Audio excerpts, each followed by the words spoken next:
Pusha nondo 700, marine board 500, matofali 2000 yamesababisha mradi huu unasuasua. Mheshimiwa Waziri Mkuu, taarifa ya nondo 700 sio ya kuchepushwa. Ni taarifa ambayo ilipotiwa wizi wa nondo 700. Mliiba nondo 700. Ehe. Hapana Mheshimiwa Waziri Mkuu, kuiba.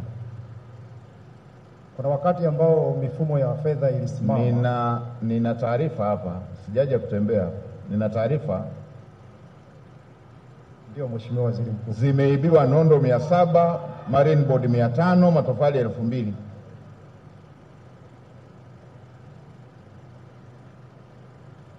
Mheshimiwa Waziri Mkuu, wapi? Kamanda wa polisi yuko wapi? Kamanda wa polisi hapa yuko wapi? Hebu tuambie hii habari yuko wapi? Hili jambo la nondo likoje hili? Na nikikuta unataka kunidanganya unakamatwa sasa hivi hapa.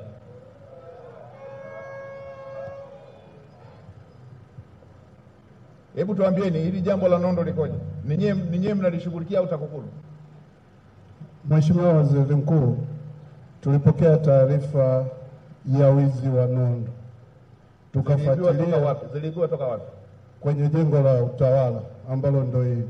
Kwenye jengo hili la utawala. Wewe unasemaje?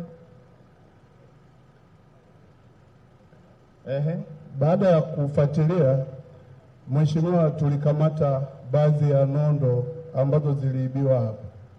Katika upelelezi tulimhitaji injinia aje kwa ajili ya kutambua ile mali. Akaja akaikataa. Hivyo tukashindwa kuendelea na kesi. Faili nikapeleka NPS ili iweze kuchunguzwa zaidi. Zile zilizokuwa zimenunuliwa hapa ziko wapi?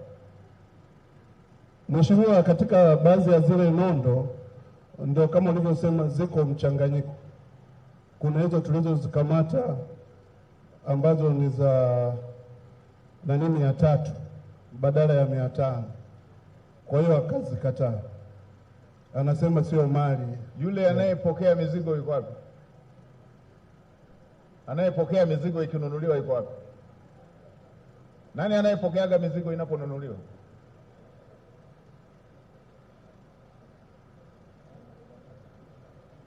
Nani huwa anapokea?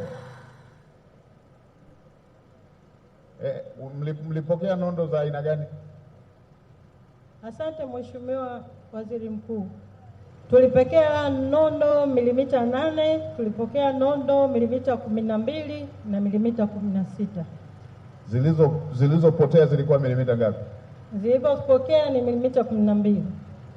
Hizo za milimita 12 ndio ni BS ngapi? BS 500. BS 500. Ndio Mheshimiwa. Ndio zilizopotea?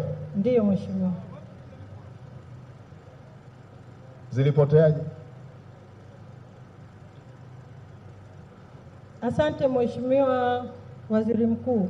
Hizi nondo wakati zinanunuliwa zilipokewa na kamati ya mapokezi kama utaratibu unavyoelekeza. Zile nondo zilivyopokelewa zikawa zimewekwa eneo la site.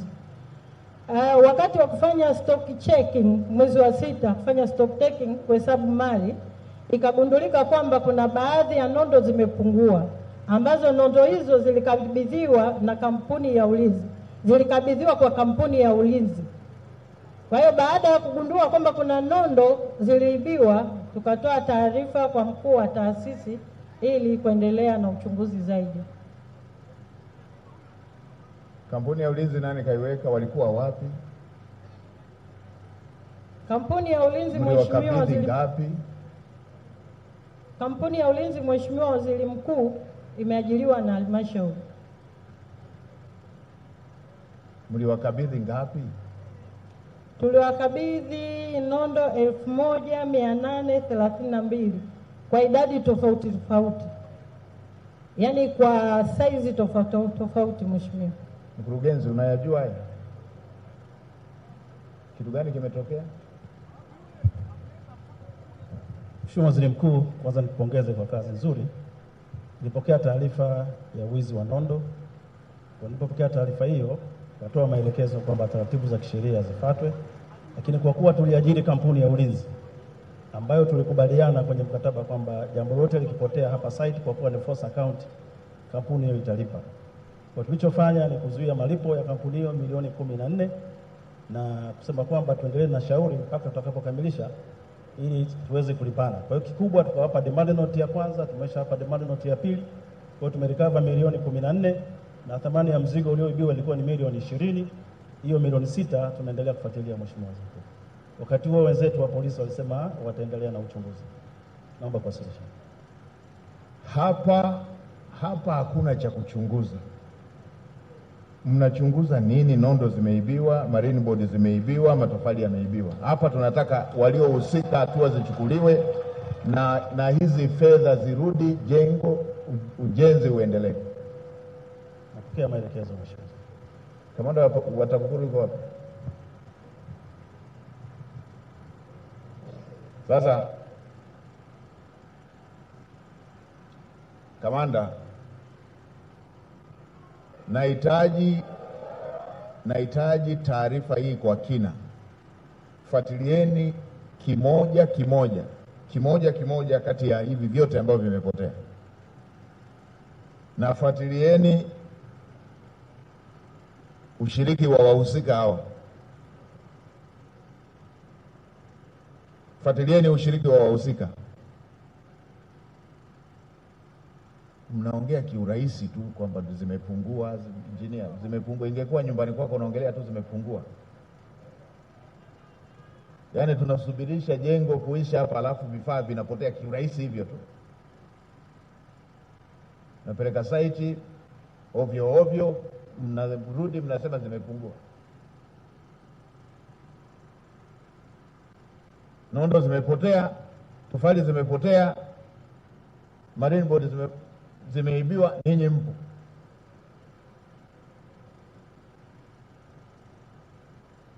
Kila siku mnaripoti kazini na mishahara mnalipwa, jengo limesimama.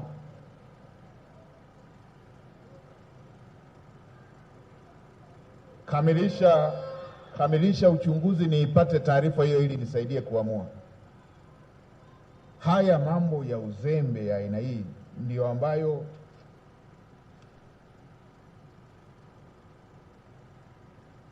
hatutaki kuyaona yakiendelea kufanyika.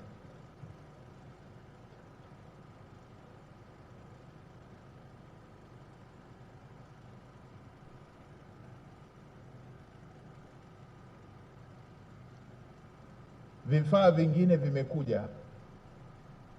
vimeshakuja hapa, nimeambiwa vimewekwa tu store na wenyewe. Siku vikitakiwa sasa kutumika tuambiwe vimeoza. Engineer, mmeviletaje vifaa kama mnajua sasa hivi hamwezi kuvitumia? Mmenunuaje vifaa? Jengo hamjapaua. Kabla hamjapaua jengo, mmeshanunua AC,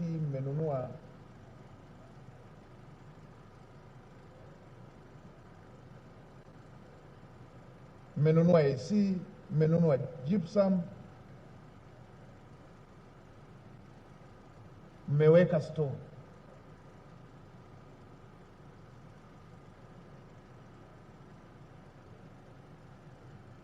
Ili siku ya kuvifunga mseme vimeoza tu.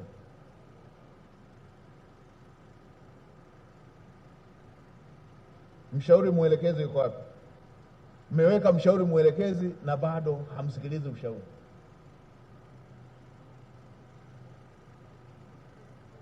Kamati hiyo iko wapi, hiyo iliyopokea vifaa hivi? Hii kamati inahusisha nani? Mkurugenzi, hii kamati ni kina nani hapa? Mheshimiwa Waziri Mkuu, kuna kamati ya ujenzi na kamati ya mapokezi. Naomba wajumbe wote wa kamati ya mapokezi iko wapi? Mwenyekiti, kamati ya ujenzi, kamati ya mapokezi. Huyu ni nani? Mwenyekiti kamati ya ujenzi. Ni nani yeye kwa nafasi yake? Yeye ni mkuu wa idara kitengo cha maliasili. Mwingine?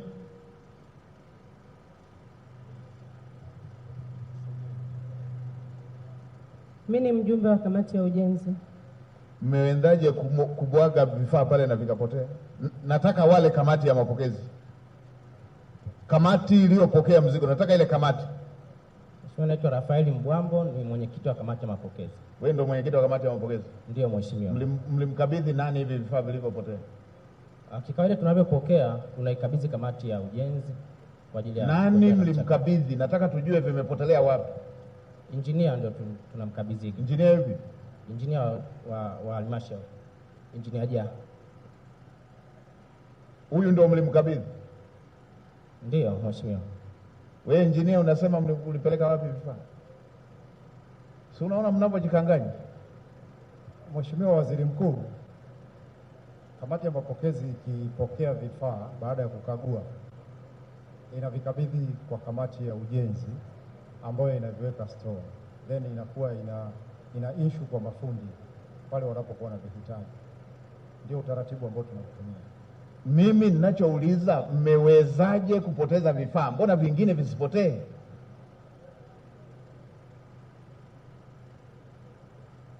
Mheshimiwa Waziri Mkuu, kama ambavyo amezungumza mkurugenzi mtendaji wa halmashauri, vile vifaa vilipotea wakati mradi umesimama kwa sababu ya zile transactions za fedha za mwisho wa mwaka.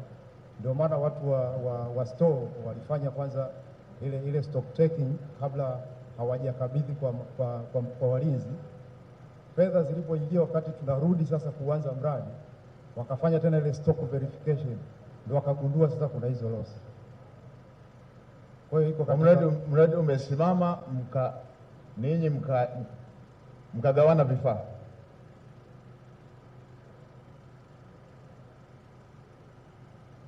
Kamanda, hawa ninavyoondoka hapa, hawa wahojiwe wote, wote wahojiwe hawa. Kila mmoja ajulikane ameshiriki kwa kiwango gani.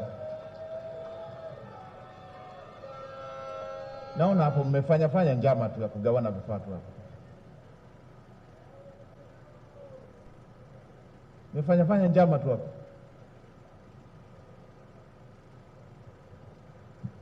Fuatilia moja na yule wa ulinzi, tujue mhusika. Nipate ile taarifa kabla sijamaliza ziara hapa ndani ya mkoa wa Tanga. Haya mambo yanaudhi. Rais anapambana kutafuta fedha kwa ajili ya kutekeleza miradi ikamilike.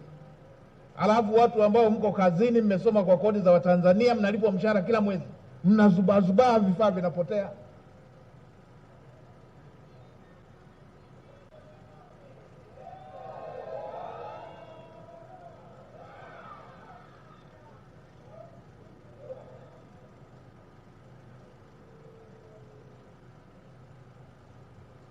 Kamanda, nipate taarifa ya mhusika mmoja, kamati zote hizi zilizoshiriki kwenye hili, na nitakuachia taarifa hii uainishe na vipengele vingine. Fuatilia na vipengele vingine. Jengo linasuasua hili hapa. Wenzenu mliopokea fedha pamoja, walishamaliza haya majengo. Ninyi fedha imekuja mpaka ikarudi makao makuu.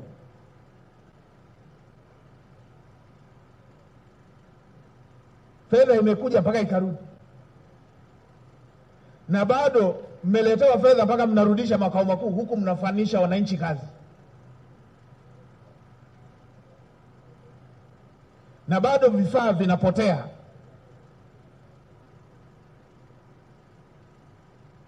Kamanda, watakao shiriki wala usiwe na huruma. Mimi sina huruma na wezi hata kidogo.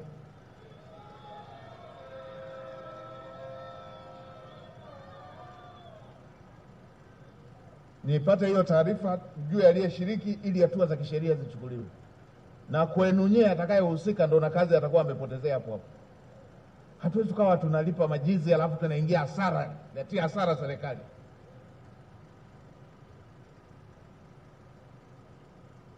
Iunganishwe na taarifa ile ya Handeni, wale waliogandisha simenti. Mambo mengine ya ajabu kabisa.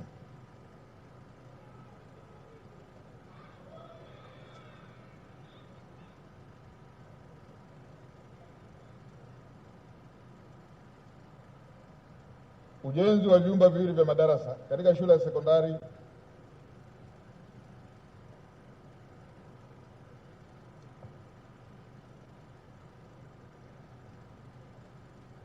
na kwenyewe mradi unasuasua.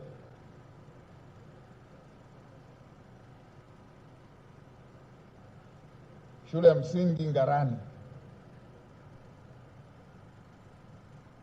milioni 58 zimekuja, alafu mradi haukamiliki. Injinia, upo kazini kweli wewe? Hii miradi ambayo haina shida ya fedha inaachaje kukamilika?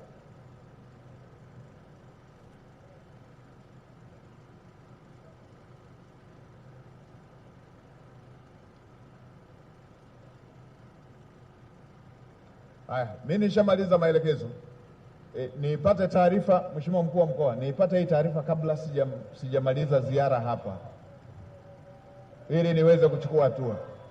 Haya mambo ya uzembe huu, haya mambo ya utapeli hatuwezi tukaruhusu yakaendelea ndani ya serikali. Nipate taarifa kabla sijatoka kesho mpaka kesho, nipate taarifa kabla sijamaliza ziara, kila mmoja tujue alivyohusika. Kama mmefanya njama,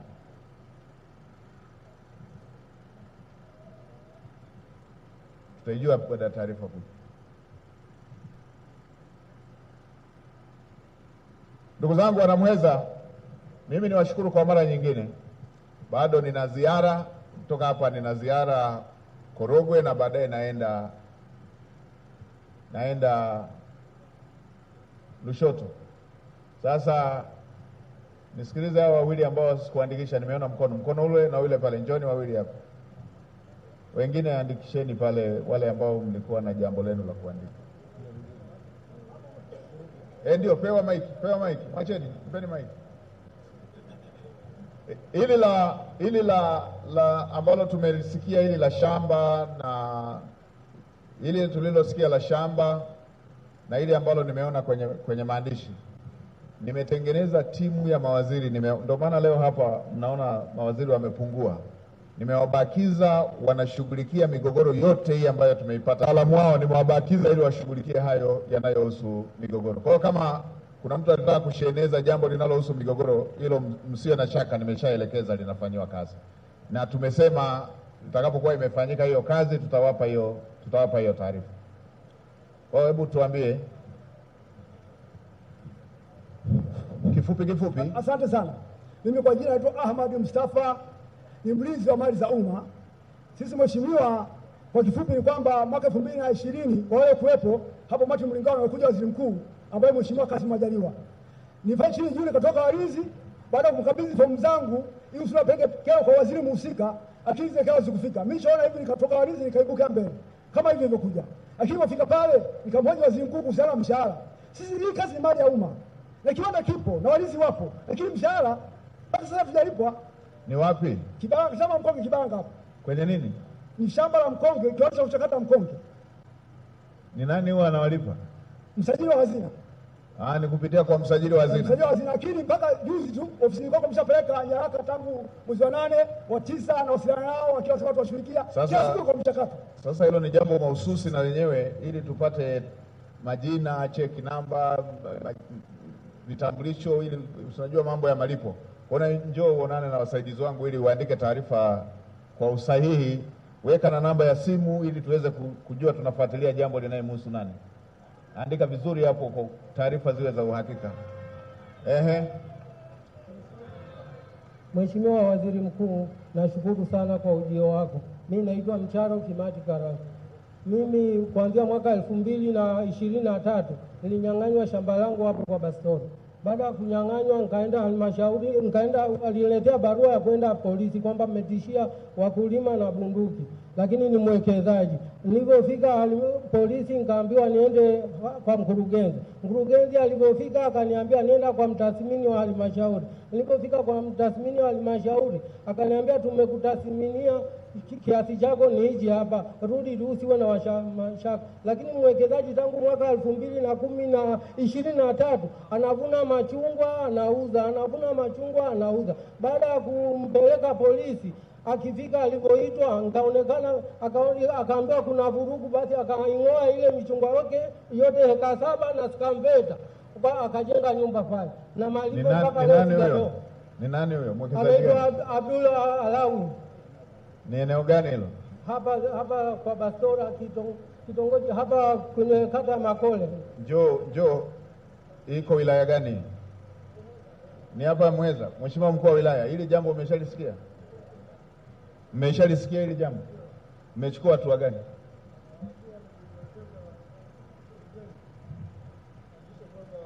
Mtu huyo kama kweli amefanya tathmini apewe pesa yake kwa mujibu wa sheria. Mmechukua hatua gani? Nilishawaambia taarifa ya barua imeenda, kumbukumbu namba hii, huo sio mrejesho wala hiyo sio hatua. Mmechukua hatua gani? Hatua aliyochukua Mheshimiwa Waziri Mkuu, nimemwelekeza mkurugenzi hakikishe kwamba jambo hili limekamilika, kwa sababu jambo lake hili. Mmechukua hatua gani?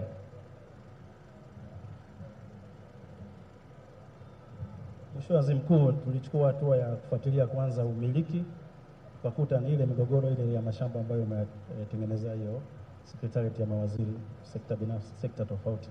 Kwa hiyo ni miongoni mwa migogoro ya mabango ambayo umeyaona. Tuligundua kwamba ndugu yetu huyu ile shamba pale ana umiliki na kati ya wale wanaoitwa wavamizi. Kwa hiyo tukamwambia hata ile tathmini aliyofanyia ilikuwa ni tathmini ambayo ilikuwa ya kitaalamu. Kwa hiyo tukamuita yule mtaalamu kwamba hii tathmini mbona sisi hatuitambui kitaalamu? Akasema nilimwandikia tu. Kwa hiyo kimsingi tu wako katika ule mgogoro mkubwa wa mashamba 6 ya halmashauri ya wilaya ya Mweza. Na huyo aliyeng'oa machungwa na michenza alitoa wapi halali? Yale mashamba kuna maeneo ambayo ni ya Mheshimiwa Rais alielekeza tuwape wananchi ekari 2 na kuna sehemu ambazo ni za uwekezaji. Kwa hiyo ni upande wa uwekezaji Mheshimiwa. Na tulisema kwamba kutokana na umiliki hawa watapata fidia, lakini kikubwa wanaweza wakapata kifuta machozi. Mzee unatikisa kichwa, hilo likoje? Mpeni mic. Mheshimiwa Waziri Mkuu, shamba hilo limepita bomba la mafuta, shamba hilo limepita bomba la maji, hawa watu wote wamelipwa mimea. Iweje mimi heka 7 nisipewe, naambiwa kifuta jasho, na hata hicho kifuta jasho hamna alionipa? Hebu nisaidie. Kimbio letu ni kwako Waziri Mkuu. Mimi nakujua vizuri sana tanga ukiwa waziri. Nimepokea jambo lako. Hebu na wewe andika tupate details zako, lakini baada ya hapo mkurugenzi, hili jambo kama alianguki kwenye ule mzozo, kwa sababu maelezo ya awali mmesema mlishamwambia ana malipo anayo. Mzee wala usilie, hili limeshafika serikalini. Mmesema jambo lake, mlisema mmeshafanya tathmini. Nani aliyefanya tathmini? Tathmini wa halmashauri iko wapi?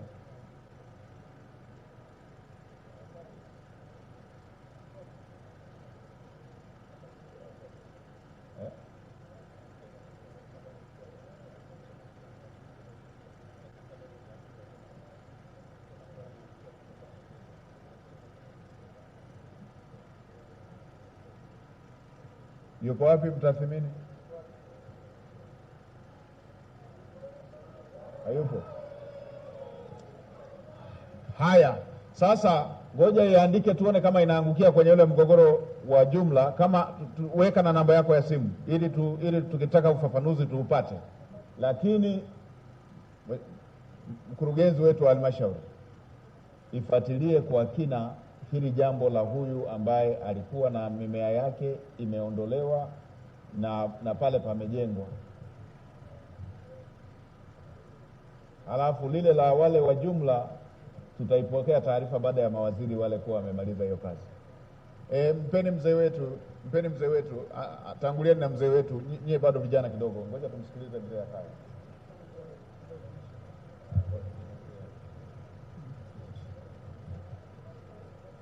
Asante Mheshimiwa Waziri Mkuu. Wewe mwenye kofia, wewe subiri mzee atete kwanza. Mwacheni mzee nafasi hii akae, msimsimamishe sana mzee wetu. Nichukue nafasi hii kumshukuru Mwenyezi Mungu ambaye amekupa kibali kuteuliwa kutuongoza sisi wa Tanzania. Lakini hata hivyo, Mheshimiwa, nakushukuru wakati ukiwa waziri wa fedha kwa mwaka jana, ulitamka neno ambalo mimi niliweka kichwani kama mzee. Nikasema Dr. Nchemba sijui ilikuwa ni yeye au ni Roho wa Mungu alimwangazia. Ulipokuwa unawaagiza wakuu wa mikoa na wakurugenzi kutoa zaburi kwa wazawa, uliwaambia, je, nyinyi mkienda huko kwenu kwa hawa mtapokea hizi nafasi?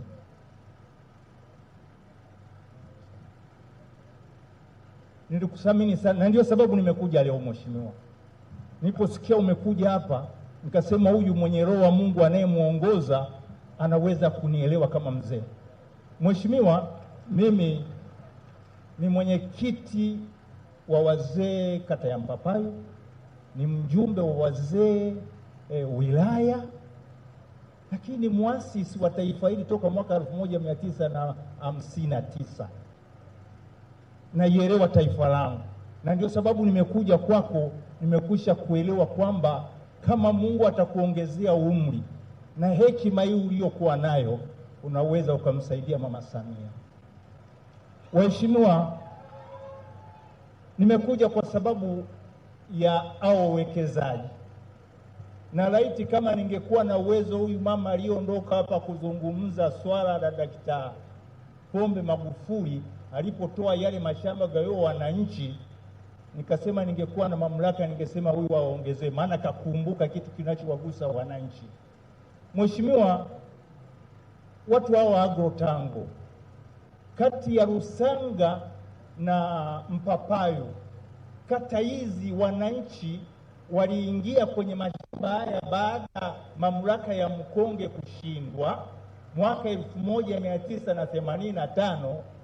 Mzee Ali Hassan Mwinyi ilikuwa nzaleka wa kwanza.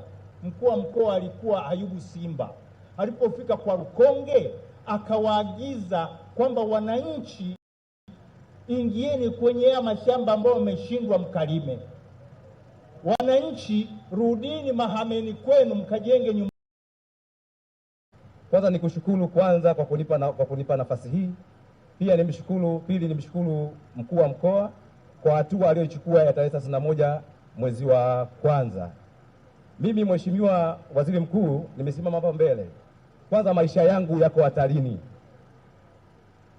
kwa sababu mimi pale kwenye kitongoji changu ni mwenyekiti wa kitongoji. Kuna uhalifu ulifanyika pale kwangu wa kukata miti bila kibali ya mvule. Ikafikia mahali sasa nikahojiwa kwenye vyombo vya habari, nikahojiwa kwenye vyombo vya habari kama mwenyekiti. Ile habari ikaruka. Iliporushwa ile habari ikaleta uadui mkubwa kwangu mimi. Ikafikia sasa mwisho wa siku nikawekwa ndani na mkuu wa wilaya masaa 48 hapo kwa kituo cha polisi. Ikafika mahali pia nikapata tetesi, mkuu wa wilaya wa Muheza anasema kwamba lazima huyo Elasto basi nitamfanyia jinai yoyote. Mimi nikapuuzia. Ile Jumamosi tarehe 31 ndio nikaja nikakamatwa. Nikawekwa ndani masaa 48. Baada ya hapo nilipotoka nikaenda kuripoti polisi. Baada ya kuripoti polisi, yule ambaye alikuja na polisi kunikamata aliandika pale maelezo kwamba yeye nimemfanyia fujo mimi. Lakini baada ya kuleta ushahidi wangu, yule mpelelezi akampigia simu yule kijana ambaye Frank Lumpa. Akamwambia leta mashahidi wako. Akasema kwenye simu, akasema mimi hiyo kesi ni ya jamhuri sio yangu. Lakini yule mpelelezi akamwambia uje hapa ueleze hapa kwa muda wako kutoka nani. Basi hiyo ikaisha hivyo. Tarehe 10 baada ya maneno kusikia mkuu wa wilaya anazungumza juu yangu mimi kwamba kesi jinai, maana atanifanya studio, atapokonya vitambulisho vyangu, anifanye niseme mimi mkimbizi, aniondoshe. Mimi nikapuuza. Tarehe 10 saa 7 kasoro nimekaa nyumbani, naona namba ya uhamiaji mwisho imeisha 64. Naambiwa wewe ni nani? Naambiwa mimi ni Elasto, mwenyekiti wa kitongoji cha Machemba. unahitajika uje hapa uhamiaji ulete vitambulisho chako cha NIDA na ulete kitambulisho chako cha kura. Wakati huo ndani ya wiki mbili zilizopita walishaniita pale, nimeshapeleka vielelezo vyangu vyote, kopi zangu zote, hadi vyeti vile, hadi leseni, hadi vya NIDA, vya kura. Nimejieleza, nilipozaliwa, nimezaliwa Moshi, nimekulia Gaglisi hapa Azimio, nimesoma shule ya Gaglisi hapa Azimio. Kila kitu nimeshaeleza pale. Lakini nashangaa tarehe 10 mwezi wa pili juzi napigiwa simu na lete vitambulisho vya NIDA. Sasa nikatafakari, nikamwambia nilete kopi au nilete original? Akaniambia lete original. Sasa hiyo original nyaraka ni zangu, inakuwaje nikuletee tena wewe? Baadaye tu nikaanza kukumbuka ile maneno ambayo nilikuwa naambiwa kwamba nini unachotakiwa kufanyiwa. Sasa tarehe 11, 12, kwa kusema kweli nilikwenda kwa mkuu wa mkoa, lakini bahati nzuri basi alikuwa na majukumu mengi kulikana kuandaa utaratibu huu. Lakini niliacha barua pale ili kwa ajili ya usalama wangu niweze kwake. Lakini niliposikia unakuja leo nikasema hapana, nafasi niseme hili kwa sababu sasa hivi usalama wangu uko matatani. Naweza sasa time moja nikatekwa au nikauawa. Sababu mkuu wa wilaya ameshapanga bifu na mimi. Lengo nia kubwa ya kusema vile kwa sababu tu ya kukamata ule nani uhalifu wa kukata miti bila kibali huyu mwenyekiti, basi imekuwa mimi kwangu ni kero kubwa, nimekama nifanya dhambi kubwa. Basi baada ya hapo mimi ikabidi sasa nitulie, ndio leo nimekuja kueleza mimi naomba usalama wangu kwako. Kwa sababu mpaka sasa hivi naweza nikatekwa au nikauawa. Na mpaka sasa hivi pia nimeshaekewa bifu kwamba nitolewe kwenye mwenyekiti wa kitongoji. Na pia hiyo hadi hapa mkuu wa wilaya. Nimeona nizungumzie hapa mbele yako, ukweli utaniweka huru. Na hata katiba ya chama inasema kule mwisho mwanachama ndiye atasema kweli daima, fitina kwake mwiko. Kwa nimeona niseme haya.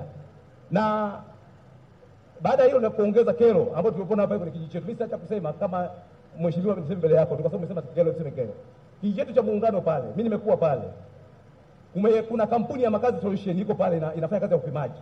Upimaji sisi tunaupenda, tumeulizia, lakini kuna mambo yanayofanyika kupola watu wa ardhi zao pale. Imekuwa ni changamoto kubwa sana hadi kwa wajane hadi kwa wananchi bila kufuata utaratibu aina yote. Kwa hiyo kwa uchache huo mimi ningekuomba kama kuna uwezekano mheshimiwa waziri mkuu ungekuja hata kwenye kijiji kile ukasikiza hata wananchi hizo kelele zao hizo ninazokuambia mimi ili ujiridhishe mwenyewe. Asante sana.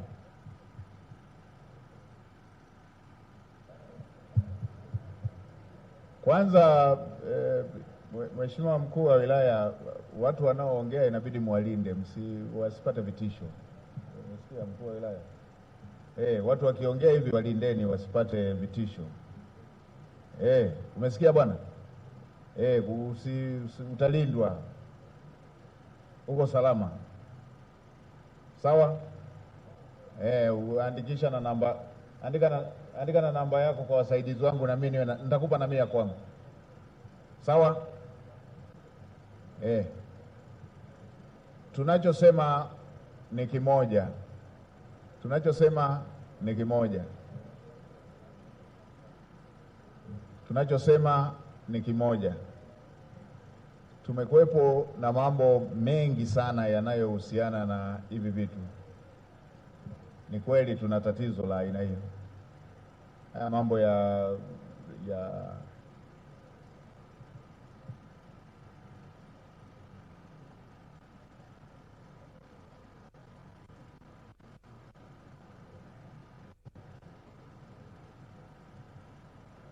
Kwa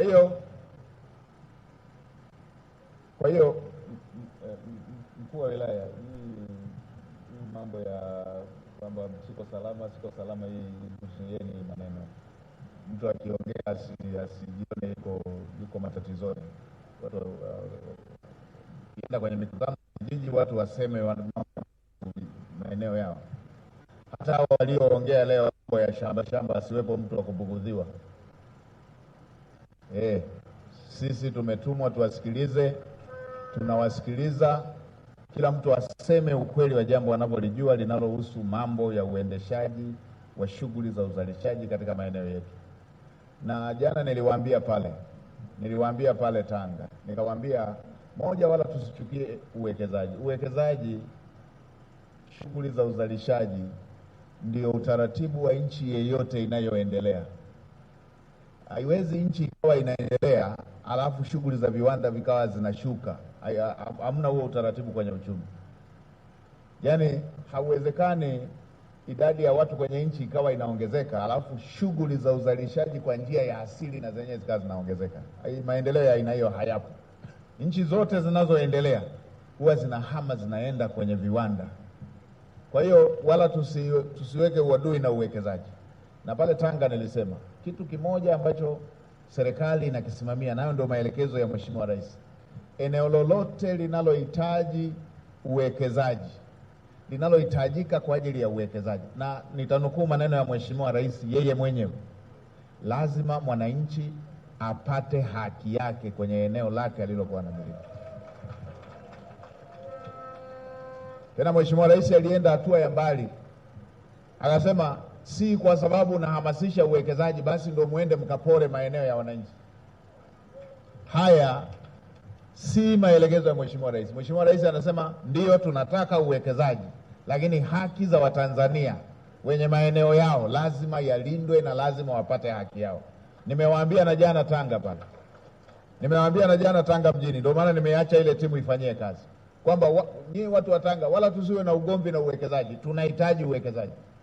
Wala tusiwe na ugomvi na viwanda, tunahitaji viwanda. Watoto wetu watafanya wapi kazi tusipokuwa na viwanda? Watafanya wapi kazi? Tunahitaji viwanda. Kitu cha pekee, ardhi isiporwe ovyo ovyo. Lazima maeneo ambayo yanatakiwa yafanyike uwekezaji, watu walipwe fidia, wapate haki yao, waendelee na maisha yao. Ndio, na Mheshimiwa Rais amekuwa kinara wa kulipa fidia. Sasa ninyi huku mnaofanya taratibu hizi za uhamishaji wa maeneo kwenda kwenye uwekezaji, msimgombanishe rais na wananchi. Rais maelekezo yake tena anataka fidia inayoendana na thamani ya eneo. Ndio. Sasa maeneo yote ambayo serikali inahitaji kwa ajili ya uwekezaji, wala tusiende kwa kificho, wala tusiende kimya kimya. Tuendeni kwa uwazi, ongeeni na wananchi wa eneo husika, eneo hili linahitajika kwa ajili ya uwekezaji. Uthamanishaji na sheria ya uthamini wa maeneo inajulikana, ifanyike kwa uwazi, mtu apewe fidia, alafu tuende kwenye uwekezaji ili vijana wetu wapate maendeleo, ili vijana wetu wapate ajira. Hatutaweza kufanya shughuli hizi za maendeleo kama kila kona tuko na mgogoro. Hatutaweza kufanya hivyo. Sasa wenzetu wa ardhi, afisa ardhi, Mheshimiwa Mkuu wa Mkoa, ile timu yetu ikishamaliza kazi ile maalum tuliowapa, waje na hapa wapate taarifa vizuri, then uamuzi wa serikali utafanyika. Niwaombe ndugu zangu Wanamuheza, tuwe na utulivu, tuwe na amani, kila mtu atunze vizuri kumbukumbu kuhusu eneo hilo analoliongelea. Tunzeni vizuri nyaraka, tuwe watulivu ili haki itendeki, ili tupate maendeleo. Ndio, na mimi nilishawaambia, wewe mtu hata akija akiwa na hela, usitake kusema wewe ukishakuwa na hela unakuwa Mtanzania na nusu na sisi wengine wote ni nusu wa Tanzania. Kwa hiyo kuweni na huo utulivu, timu itakuja itawafikia. Na tumekubaliana na Mheshimiwa Mkuu wa Mkoa na Mheshimiwa Mkuu wa Wilaya, timu hiyo itapita eneo kwa eneo. Kwa hiyo maeneo yale watakapokuja watawaona, tujue historia yake, tujue uhitaji wake, tujue uelekeo. Then tuende na huo uelekeo ili tuyamalize haya matatizo na tusonge mbele. Na wale ambao wameandikisha siku hiyo pia mjitokeze. Mtapigiwa na simu tuweze kupata hizo dondoo. Timu yangu itapata hizo taarifa ili kuweza kusaidia, lakini na siku hiyo watakapokuja muwepo ili tuweze kusaidia kwenda nayo mbele. Nimekuona ndugu yangu uliyekuwa umeshika lile usiende bali umeshaandika namba yako. Umeshaandika namba yako. Jina litakuja nani? Jina lako? Rashidi Lipangala. Na yule shemeji yangu wa Moshi yuko wapi? Huyu aliyekataza miti. Mangi yuko wapi? Yule shemeji yuko wapi? Ameenda wapi mwenyekiti wa kitongoji?